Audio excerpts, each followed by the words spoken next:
आप देख रहे हैं RK news. Shri Raghav Chadha. Sir, इस बिल पे चर्चा के माध्यम से मैं इस देश के आम हवाई यात्री का दर्द आप सबके सामने रखना चाहूँगा। सर, वादा था कि हवाई चप्पल वालों को हवाई जहाज़ की सैर कराई जाएगी। आलम यह है सर कि बाटा कंपनी का जूता पहनने वाला भी आज हवाई जहाज़ की टिकट नहीं खरीद पा रहा है।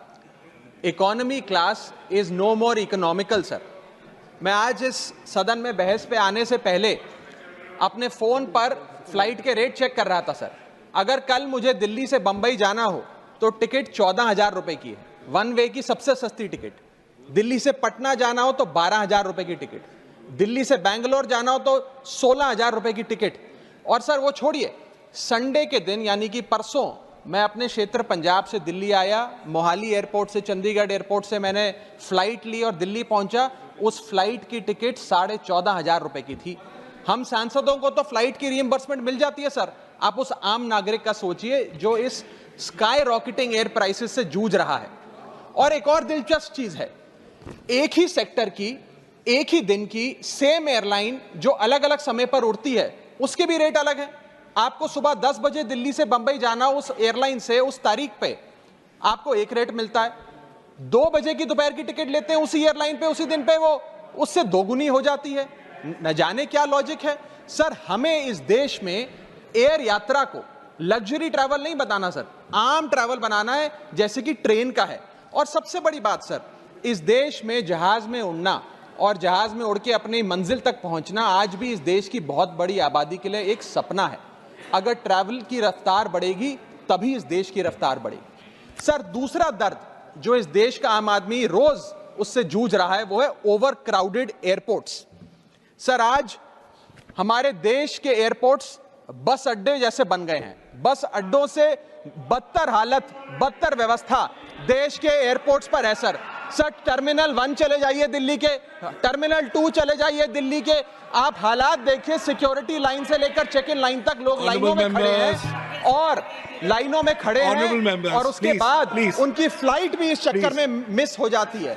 एक मुसाफिर सही समय पर फ्लाइट नहीं पकड़ पा रहा क्योंकि वो बेचारा चेक इन और सिक्योरिटी लाइन में ही फंसा रहता है। इतने ओवर क्राउडेड एयरपोर्ट्स आज हमारे देश के बन चुके हैं। सर, आज यात्री का तीसरा दर्द, Honorable members, please let the honorable members speak. Please. Sir, बोलने दीजिए। No, honorable members, please, honorable members.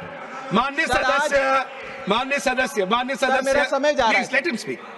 Sir, आज एयरपोर्ट्स पर खाना इतना महंगा है, बाजार के मुकाबले 2 गुना 3 गुना दाम है। एक साधारण सी पानी की बोतल जो 20 रुपए की बाजार में मिलती है वो एयरपोर्ट के भीतर जाकर फूड आउटलेट पर 100 रुपए की मिलती है। आज यात्री जो इंतजार कर रहे हैं अपनी फ्लाइट का, वो पानी पीकर पेट भर रहा है कि कहीं 250 रुपए की चाय और 350 रुपए का समोसा ना खरीदना पड़ जाए। बताइए सर, एक आम आदमी एयरपोर्ट पर अपने जहाज का इंतजार करते हुए क्या एक चाय नहीं पी सकता? क्या इस पर कोई रेगुलेशन नहीं होना चाहिए? क्या कोई अफोर्डेबल कैंटीन का मैकेनिज्म नहीं होना चाहिए? चौथा दर्द जो आज इस देश के आम यात्री को सर सहन करना पड़ रहा है वो है पुअर कनेक्टिविटी। आज इस देश के कई टूरिज्म स्पॉट्स पे, कई फेमस शहरों तक जहाज की यात्रा नहीं पहुंचती, फ्लाइट्स नहीं पहुंचती, एयरपोर्ट नहीं पहुंचती। कई शहर, अधिकतर शहर ऐसे हैं जहां पर एयरपोर्ट्स नहीं हैं। इंसान को जहाज लेकर, जहाज से उतरकर कई घंटों का बस का और गाड़ी का सफर तय कर अपनी मंजिल पे पहुंचना पड़ता है। सर, सरकार ने कहा कि मालदीव्स मत जाओ, लक्षद्वीप जाओ छुट्टी मनाने। मैं आपको आज का रेट बता रहा हूं सर, अगर आज मुझे दिल्ली से मालदीव जाना हो तो 17,000 रुपए की फ्लाइट है, लेकिन दिल्ली से लक्षद्वीप जाना हो तो 25,000 रुपए की फ्लाइट है सर। तो बताइए हम मालदीव जाएं कि लक्षद्वीप जाएं? सर, चौथा दर्द जो आज पांचवा दर्द जो आज एक आम यात्री को महसूस करना पड़ रहा है वो है sir flight cancellation and delays. Sir, एक आम नागरिक अपनी मंजिल पे, अपनी डेस्टिनेशन पे पहुंचने के लिए, जल्द पहुंचने के लिए कभी कभार ट्रेन यात्रा या बस या गाड़ी की यात्रा नहीं करता, वो महंगी टिकट खरीदता है। महंगी टिकट खरीद के अपनी मंजिल पे समय पे पहुंचना चाहता है। और कुछ ऐसे भी लोग हैं जो आर्थिक तौर पे सक्षम नहीं हैं, लेकिन आपातकालीन परिस्थितियों में, इमरजेंसी सिचुएशन में वो भी महंगी जहाज की टिकट खरीदकर जहाज की यात्रा करना चाहते हैं, अपनी मंजिल पे पहुंचना चाहते हैं। लेकिन क्या वो अपनी मंजिल पे समय पर पहुंच जा रहे हैं?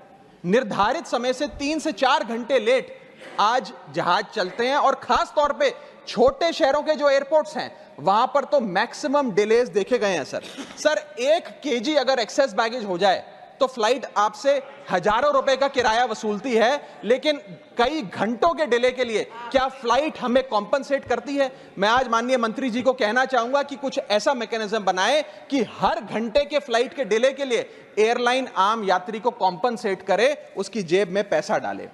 इसी के साथ साथ हर महीने एक चार्ट जारी होना चाहिए कि किस सेक्टर की कौन सी एयरलाइन ने कितने घंटे का डिले, किस सेक्टर की कौन सी एयरलाइन ने कितने घंटे का डिले यात्रियों को दिया। और इसी के साथ साथ सर छठा दर्द जो आज के भारत देश के आम यात्री को महसूस करना पड़ रहा है सर, वो है लैक ऑफ अफोर्डेबल ऑप्शंस।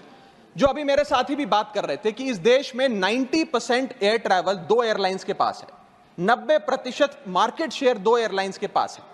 यानी कि एक हमने कार्टेल क्रिएट कर दिया, डुओपोली क्रिएट कर दी, यानी कि वो मन चाहे दाम पे मन चाहे सर्विसेज देंगे, क्योंकि कोई कंपटीशन ही नहीं है, कोई प्रतिस्पर्धा नहीं है। इतनी विशाल जनसंख्या वाला हमारा देश है, और इतनी विशाल जनसंख्या वाले देश में मात्र 2 ही कंपनियां हमारा पूरा एविएशन सेक्टर चला रही हैं। सर सरकार लाई एक स्कीम जिसका नाम था उड़ान, जिसका फुल फॉर्म है उड़े देश का आम नागरिक।